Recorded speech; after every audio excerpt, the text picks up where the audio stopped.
ஒரு கலர்ஃபுல்லான Friday lunch platter combination தான் நம்ம இன்றைக்கி பார்க்க போகிறோம். அது மட்டும் இல்லை, இதில் ஒரு ரெசிபியும் இருக்குது. கண்டிப்பாக இந்த ரீல்ஸை சேவ் பண்ணி என்னன்றதை பார்த்துருங்க.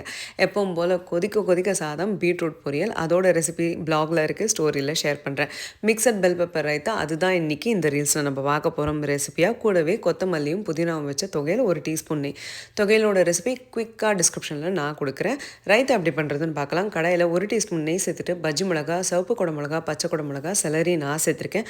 வேறு என்ன காய்கறி சேர்க்கலான்றதை டிஸ்கிரிப்ஷனில் கொடுக்குறேன். இதோட உப்பு சேர்த்து நல்லா கிளறி விட்டு 5 நிமிஷம் குக் பண்ணிக்கோங்க. உங்களுக்கு சாஃப்டாக வேணும்னா இன்னும் கொஞ்சம் நேரம் கூட நீங்கள் குக் பண்ணிக்கலாம். இதை ஆறின பிறகு ஒரு பவுலில் சேர்த்துக்கோங்க. கொத்தமல்லி தழை சேர்த்துட்டு சீரகப்பொடி கொஞ்சம் சேர்த்துட்டு தயிர் சேர்த்துக்கோங்க. தயிர் உங்களுக்கு தேவையான அளவு நீங்கள் சேர்த்துக்கலாம். கொஞ்சம் தண்ணி சேர்த்து நல்லா திக்காகவும் இல்லாமல் நீர்க்கவும் இல்லாமல் கலந்து விட்டுக்கோங்க.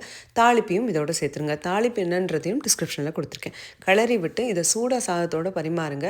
இந்த காம்பினேஷன் எனக்கு ரொம்ப ரொம்ப பிடிச்சது. உங்களுக்கு பிடிச்சதுன்னா கண்டிப்பாக ட்ரை பண்ணிவிட்டு எப்படி இருக்குன்னு எனக்கு சொல்லுங்கள்.